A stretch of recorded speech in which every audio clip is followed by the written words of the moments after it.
Chers amis, bonjour.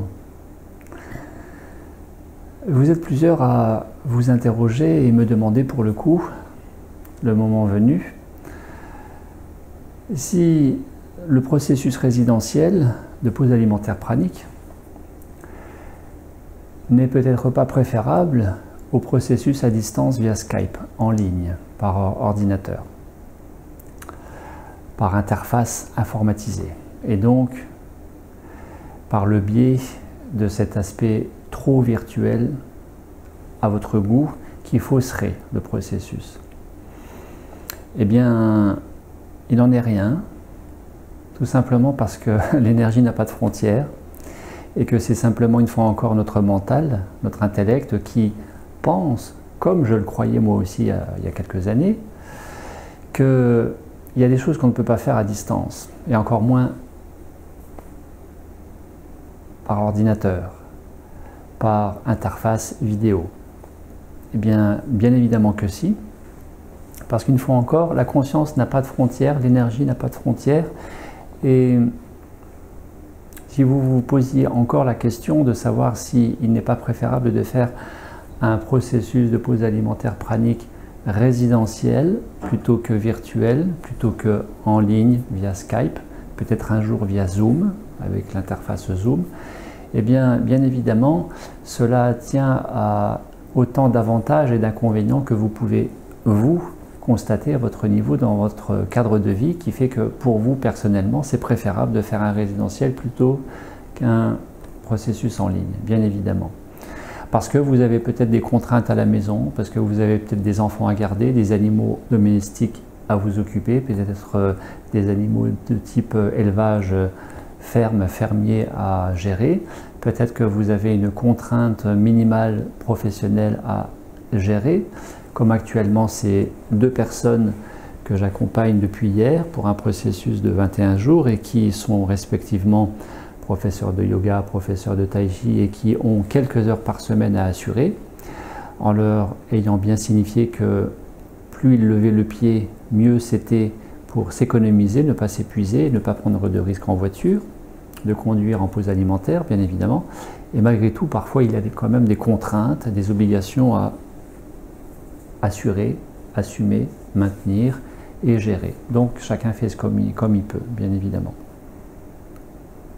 Alors, non seulement le processus pranique, la pause alimentaire pranique, via Skype, à distance, n'est pas moins bonne, moins efficace que le processus résidentiel, mais par bien des égards a des avantages, constitue des avantages que le processus résidentiel n'a pas, à moins. Tout simplement que le processus résidentiel, c'est un processus collectif, que pour avoir 10, 15, 20 et parfois plus de personnes, bien évidemment, je ne peux pas individualiser autant qu'un accompagnement qui se dit individuel, individualisé en ligne. Parce que le plus souvent, en ligne, eh bien, vous êtes seul avec moi. Imaginez, vous êtes seul avec moi pendant 14-21 jours. Tout au plus, vous êtes 2, tout au plus, vous êtes 3. J'ai rarement accompagné des groupes de plus de 4 ou 5 personnes en ligne, rarement. Le plus souvent, les gens sont 1 ou 2, 1 ou 2 personnes, pas plus. Donc c'est hautement individualisé et qui est en soi vraiment un privilège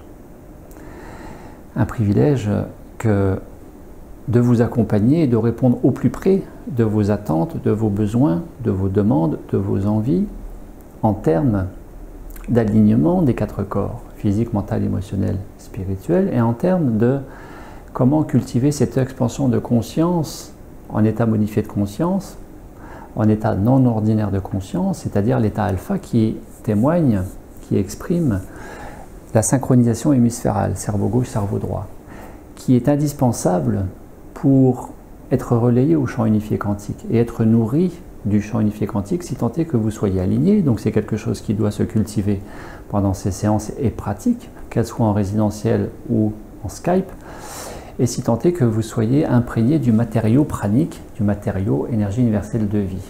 Tout cela est plus ciblé, plus subtil, plus fin en approche, en individuel qu'en collectif, on est bien d'accord. Autre avantage du processus à distance via Skype, c'est que parfois il y a des individus accompagnés en ligne ou des groupes d'individus de 2-3 personnes qui vont se croiser et finalement se retrouver ensemble parce qu'ils ne démarrent pas forcément ensemble. Et que vous avez les nouveaux poseurs alimentaires praniques, les débutants, entre guillemets, débutants poseurs alimentaires praniques qui vont rejoindre 1, 2 ou 3 personnes qui avaient déjà commencé 1 semaine ou 2 semaines avant en pause alimentaire pranique et qui, elles, sont plus avancées et ont détoxiné plus, déconditionné davantage, ont contacté un niveau de conscience plus élevé, plus ouvert. Et nous voyons bien le contraste, ce qui veut dire que l'un va enrichir l'autre. Le débutant va être imprégné, enrichi de l'avancé. L'avancé va aussi se sentir motivé à témoigner et accompagner dans l'effet soutenant du groupe, constitué, reconstitué, qui fait que la personne se retrouve de 1 à 2 personnes pour se retrouver à 3, 4 ou 5 personnes au final. Donc il y a cet effet aussi de soutien du groupe et d'enrichissement mutuel au sein d'un groupe qui se constitue et se réajuste au fur et à mesure des personnes qui démarrent cette pause alimentaire. Donc c'est un processus individualisé, plus individualisé par définition qu'en résidentiel. Le résidentiel n'est pas plus désavantagé pour autant. C'est un processus enrichi par l'effet soutenant d'un groupe qui se constitue et se réévalue, se réajuste au fur et à mesure des personnes qui arrivent, des nouvellement arrivés. Et puis, gros avantage, je trouve, gros avantage du processus de pause alimentaire pranique à distance, c'est que vous êtes chez vous, donc c'est confortable, vous êtes dans vos repères, c'est très confortable.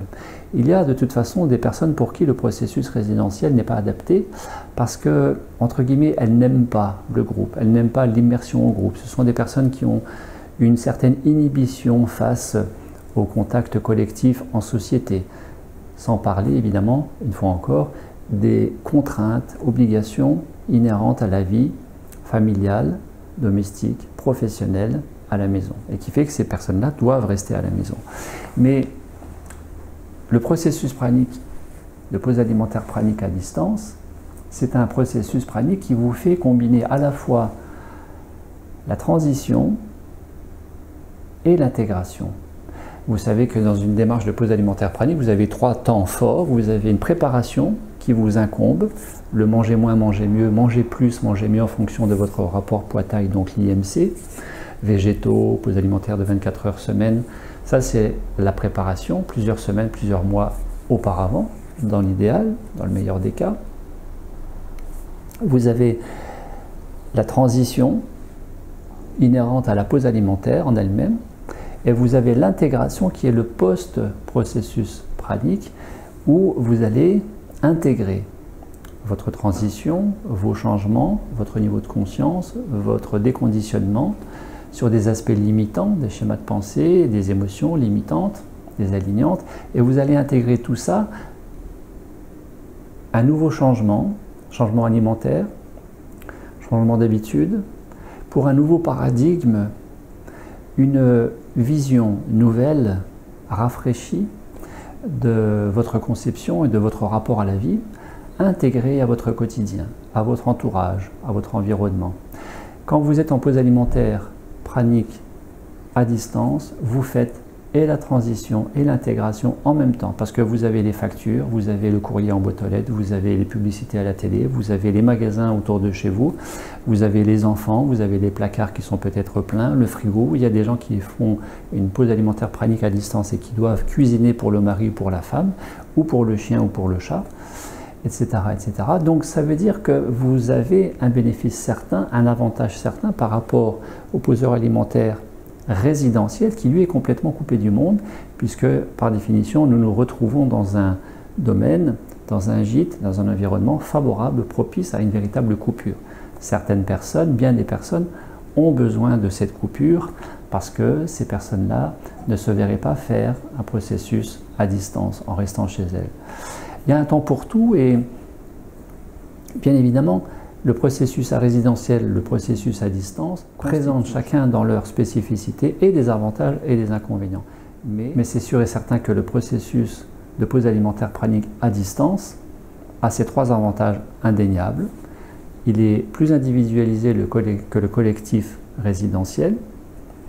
Il est enrichi d'une émulation de groupe, d'un soutien du groupe, surtout quand vous rejoignez une, deux ou trois personnes qui ont déjà commencé avant vous et qui vont être inspirantes pour vous. Et puis pendant que vous êtes chez vous tranquillement, que vous faites votre pause alimentaire, eh bien mine de rien, peut-être à votre insu, sans vous en rendre compte, vous travaillez déjà à générer, développer du savoir-faire, de la compétence, de l'excellence, de la maîtrise de vous-même, de manière à gérer les sources de désalignement, de baisse de vibration, de baisse de votre niveau de conscience, de la tendance au mental à revenir à la charge, l'ego à revenir à la charge, les émotions à vous titiller, tout ça en faveur de l'intégration, car un processus de pause alimentaire pranique n'a aucun intérêt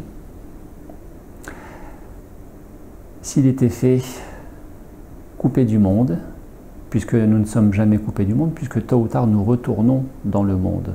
S'extraire du monde permet d'aller visiter son monde intérieur. Et c'est dans ce sens-là que je dis que ce deuxième confinement de novembre 2020 est une aubaine pour la plupart d'entre nous, car si nous ne pouvons pas aller à l'extérieur, nous pouvons aller à l'intérieur. Vous le savez, le processus de pause alimentaire pranique est un processus de détoxination sur le plan physique, un processus de déconditionnement sur le plan mental émotionnel quant au schéma limitant, qui limite l'expansion de la conscience, et qui dit déconditionnement dit désidentification. Et qui dit se désidentifier, dit tout simplement se déconfiner, se déconfiner. Donc vive le confinement qui quelque part nous invite très fortement à nous poser, à nous freiner et à aller visiter l'intérieur. Une fois encore, vous pouvez, si vous êtes confiné à la maison, si vous êtes en activité très réduite, voire inexistante, socialement ou professionnellement parlant, vous pouvez passer la journée à boire de la bière, à manger des pizzas, à regarder des films, à bouquiner toute la journée, mais quelque part, vous ne vous rencontrez pas et vous restez confiné, faisant de la journée le plus possible d'activités occupationnelles pour passer le temps, ne pas sentir le temps qui passe pas assez vite, ne pas connecter ce « je m'ennuie » et finalement de ne pas changer grand-chose à sa façon de fonctionner. Le confinement est un processus de déconfinement en réalité. On ne peut pas aller à l'extérieur, on peut aller à l'intérieur. Et tout se joue à l'intérieur, vous le savez. Les anciens, les sages de l'Inde traditionnelle le disent. En réalité, nous avons tout à l'intérieur de nous-mêmes. Source de frustration, source de maladie, source de malheur, source d'insatisfaction, comme source de bonheur, de satisfaction, d'équilibre, de bien-être, de joie de vivre. Alors vive le confinement, pour plus de déconfinement, et vive votre processus de pause alimentaire pranique. Si vous décidiez de profiter de cette deuxième aubaine après le confinement d'avril, de mars-avril de cette année 2020, et bien de ce deuxième confinement de novembre 2020, de profiter de ce deuxième confinement pour vous aussi, comme ont embrayé hier ce Suisse, cette Française, qui sont partis pour 21 jours depuis hier matin, comme vont profiter lundi prochain un Français, une Française, deux autres personnes. Peut-être allez-vous les rejoindre. Et en tout cas, si c'est le cas, bravo à vous, car ce n'est pas forcément une démarche facile. Ça nécessite une certaine motivation, une certaine détermination, un certain courage peut-être, mais une certaine lucidité quant à ces zones d'insatisfaction, de frustration, de non-épanouissement avec soi-même, dans sa vie, dans un domaine ou un autre, que ce soit le domaine santé, le domaine relationnel, professionnel, sportif, etc. etc. Emmenez la voiture au garage, nettoyer les filtres, alléger le mental, alléger le physique par ce trop-plein de toxines. De temps en temps, c'est vraiment très bon à la santé. Et on se sent tellement mieux après coup. Que vous fassiez 3 jours, 7 jours, 14 jours, 21 jours, à votre rythme, à votre niveau, dans la formule qui vous convient le mieux. Et je vous dis à très bientôt.